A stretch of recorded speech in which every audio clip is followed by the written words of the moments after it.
Hi guys, welcome back to my channel. I really hope you're all well, and like, I genuinely mean that. I really hope you're all well right now. It's a scary time.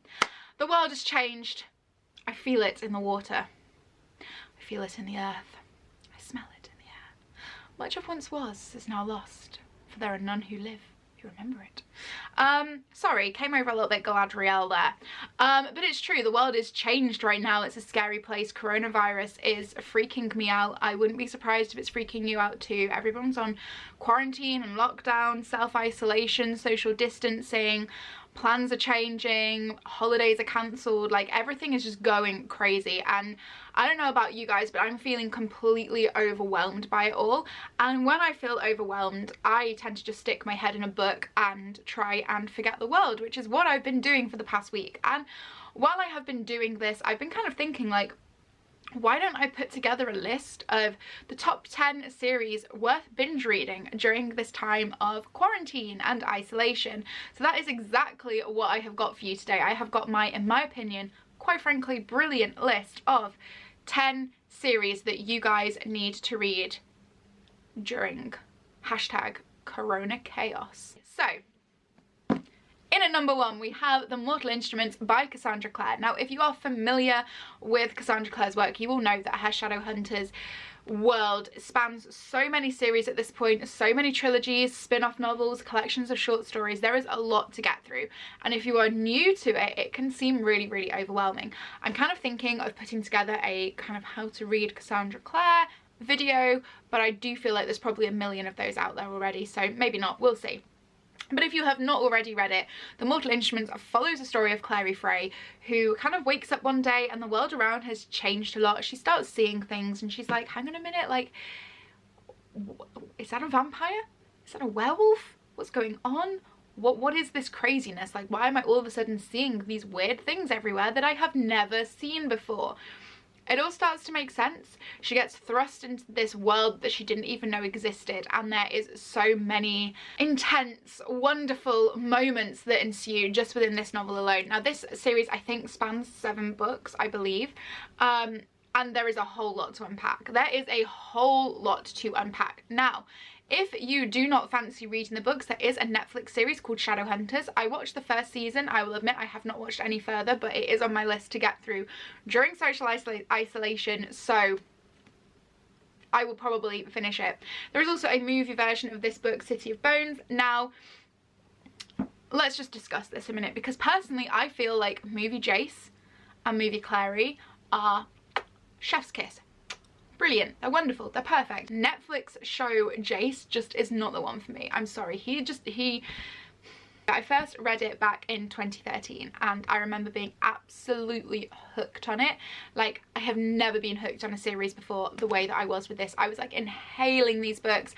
I had them on my Kindle and every time I finished one I was already downloading the next one. It was like such a fun reading experience. So I'm hoping I kind of have the same experience again rereading these at some point. Another very obvious pick is, of course, Harry Potter by J.K. Rowling. If you don't know what this book is about already, you have probably been living under a rock. But just in case, I will summarise for you. Harry does not know that he is a wizard, but he is in fact a wizard, and a thumping good one at that. And this basically, the first book follows his enrollment within Hogwarts School of Witchcraft and Wizardry. It sees him meet his best friends, Ron Weasley and Hermione Granger. It sees him confront his mortal enemy for the first time, and there is obviously a lot of magical hijinks and tomfoolery that ensues within this book, and I love it. Next up, we have Red Queen by Victoria Aveyard. Now, I have not reread this series for such a long time, but I loved it so much the first time I read it, so I think it's about time for me to delve back in. So Red Queen takes place in a universe separated by blood. So if you have red blood, you are a commoner, you're probably poverty-stricken, you are the dregs of society, and if you have silver blood, you are the elite, you have superpowers, you are the ruling class, you know, you are it. Everybody wants to be a silver, but most people are red. And this book follows the story of Mare, who is 17. She is a red, she is a commoner, and one day, unbeknownst to her, she comes into this crazy power that she previously did not even know existed. The Silvers obviously are freaked out by this. They think, oh my god, hang on a minute, how has this red girl got power? We need to cover this up. So all of a sudden this plot ensues to cover up Mare's true heritage. She is hidden by the Silvers. She is elevated to the pinnacle of society. But obviously all is not quite as it seems, and this book is such a wild ride. There are some twists at the end that just kind of like made me literally gasp. I remember sitting on my sofa in London reading this and being like, oh my god. So if you're wanting like a fast-paced young adult fantasy that is just going to grip you from start to finish, then definitely pick this one up. Something more whimsical now, we have Caravelle by Stephanie Garber. Now another one that I absolutely adore and that I just can't help but race through when I read it. Caravelle follows the story of Scarlett and Tessa. So they're two twins, and their dad is kind of a dick, to be honest.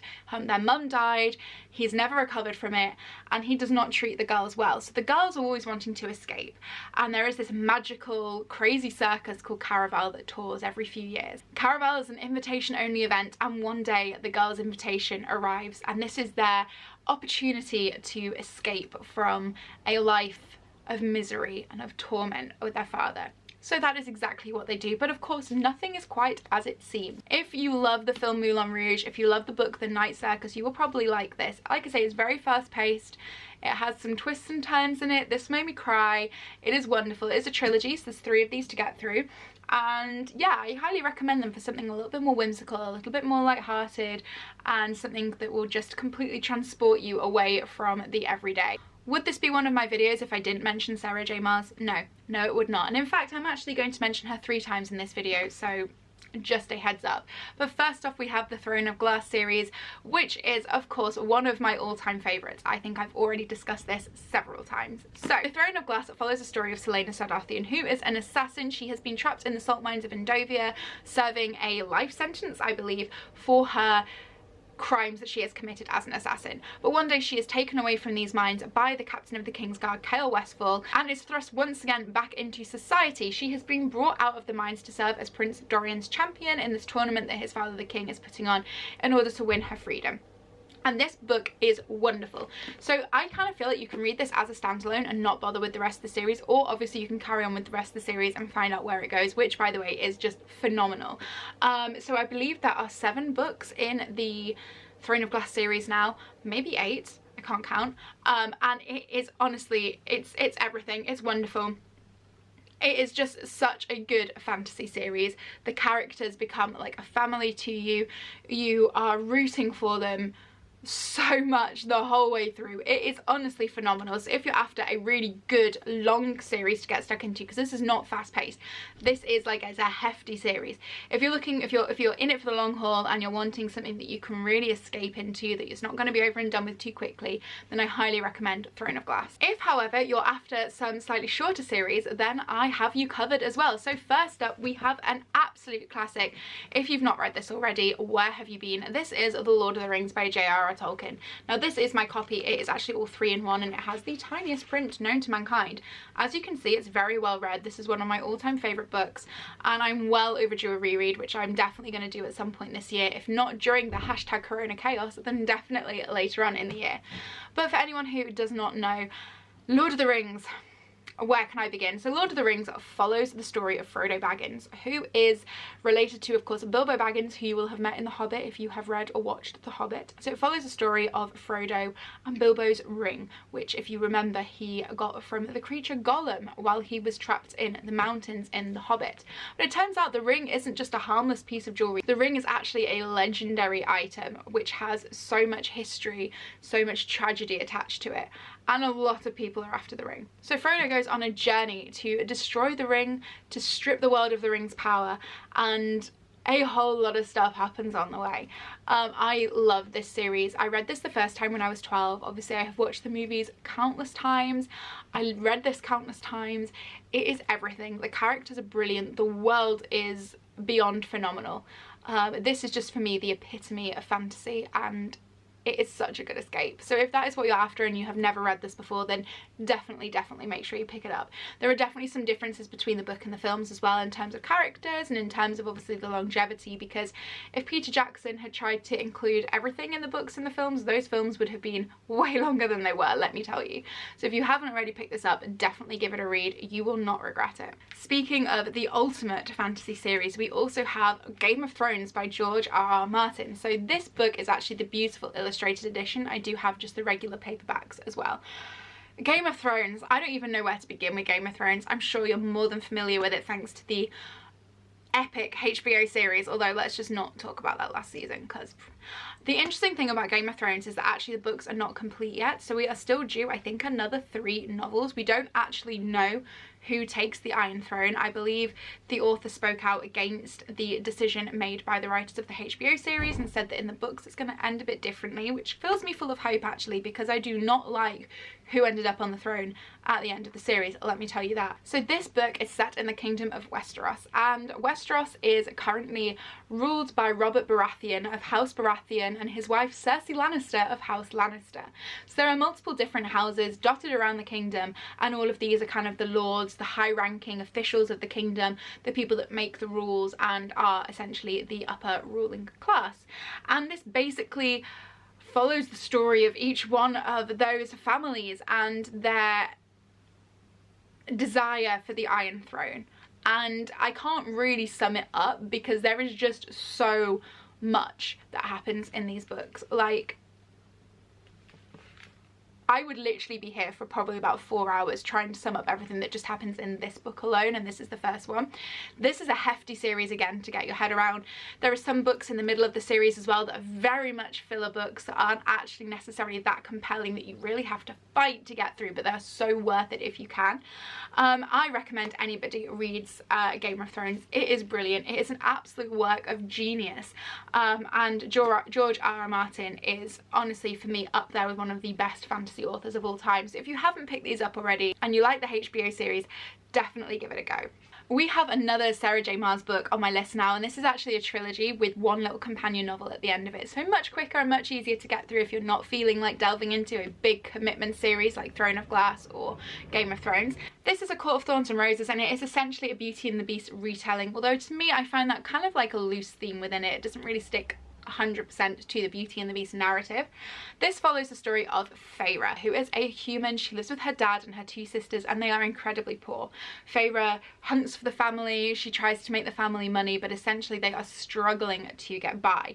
Now Feyre's kingdom is split between humans and fairies, and the humans' territory is so small. The fairies take up most of this continent, this kingdom, this country, whatever you want to call it. Feyre and her sisters have grown up being told to stay away from the lands of fairy. You don't go close to the border, you don't try and talk to them, you don't try and cross it, because the fairies are dangerous, the fairies are evil, the fairies will do terrible things to humans. We avoid the fairies at all costs. But one day Feyre is out hunting and she slays a wolf that she did not know was actually a fairy in disguise. Night, a fairy arrives at her house and kidnaps her in exchange for the life of the fairy that she killed, and she is taken back to the fairy kingdom and forced to live there as this fairy's prisoner. There is a whole lot that happens. I'm going to not give any spoilers, obviously. This book is brilliant. I actually prefer the second book in the trilogy, and a lot of people say the same. A Court of Mist and Fury is where it is at. Mostly because my favourite character is in A Court of Mist and Fury, and also, if you are a fan of smut, there is some smut. There is a whole load of smut. I like reading smut. I'm not going to lie to you guys. I'm single. I am very aware that I'm forever alone right now. It's fine. I'm fine. And therefore that is why I like reading smut. But anyway, you should definitely give this a go. It's brilliant, it's fun, it is fast-paced, there is a lot to unpack in the series, but it is great. And also there is a little cameo actually in the last Throne of Glass book with some of the characters from this series, which filled my poor dead heart full of joy when I read it. So if you like this and you like Throne of Glass, then yeah, we're gonna be besties, let's face it. But the next series that I want to recommend is the Infernal Devices trilogy by Cassandra Clare. So again, this takes place in the Shadowhunter universe, and this trilogy actually takes place before the events of The Mortal Instruments. It follows the story of Tessa Gray, who arrives in London from America, and she believes that she is going to stay with her brother. I think her mother has died, or is it her aunt? Whoever she was living with is no longer with us. So she has made the trip over to the UK, she wants a better life, she is coming to join her brother, but things are not as she expects when she arrives, and she actually ends up embroiled in a world that she did not know existed. This book is brilliant. This book introduces you to 2 of my favourite characters in the entire Shadowhunters universe, and that is Jem Carstairs and Will Herondale. They are They're just wonderful. I'm not going to give anything away with this book because I feel like if I try and delve too far into the plot I will accidentally give spoilers, but I actually do prefer this, I think, to the Mortal Instruments. Again, this is fast paced, it's quick. If you're not wanting to commit to a full series, then obviously this is a trilogy, it's better, you're going to get through it quicker. It's a wonderful escape. It's definitely, I think, Cassandra Clare's best work, although I have not read her latest book yet. And yeah, I highly recommend this for escapism. Finally, we're going to end with my best book of the year so far, and I'm sure you guys already know exactly what this is, but this is House of Earth and Blood, the first in the Crescent City series by Sarah J. Maas. I have now spoken about this on 3 separate videos, so I'm going to keep it quick. But basically, this book follows the story of Bryce. She is living in this crazy city world that is occupied by every single kind of supernatural creature you can possibly imagine. Bryce is half fae, so she has some but not all of the fae attributes that are gained at birth, such as like super crazy hearing and strength and everything else. She has some of them but not all of them, so she's a little bit fragile. And she is best friends and lives with a girl called Danica, who is a werewolf, and Danica is absolutely badass.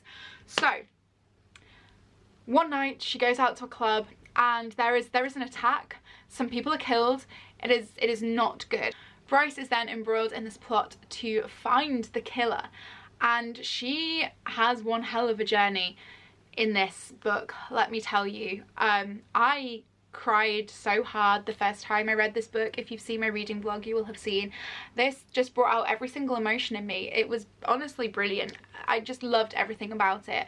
I love Bryce's journey, I love the characters, I love the love interest, I just love the whole thing. It was absolutely wonderful.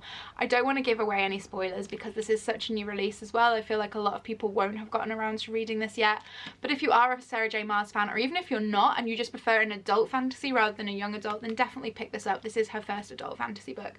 This is the Sexy Waterstone Special Edition, which I've not read yet. It's got the sexy sprayed edges to it. I love it. I can't wait to reread this. I actually wanted to reread this as part of the Owls Magical Readathon in April, but I decided not to, just because I want to just give it that little bit longer before I delve back in.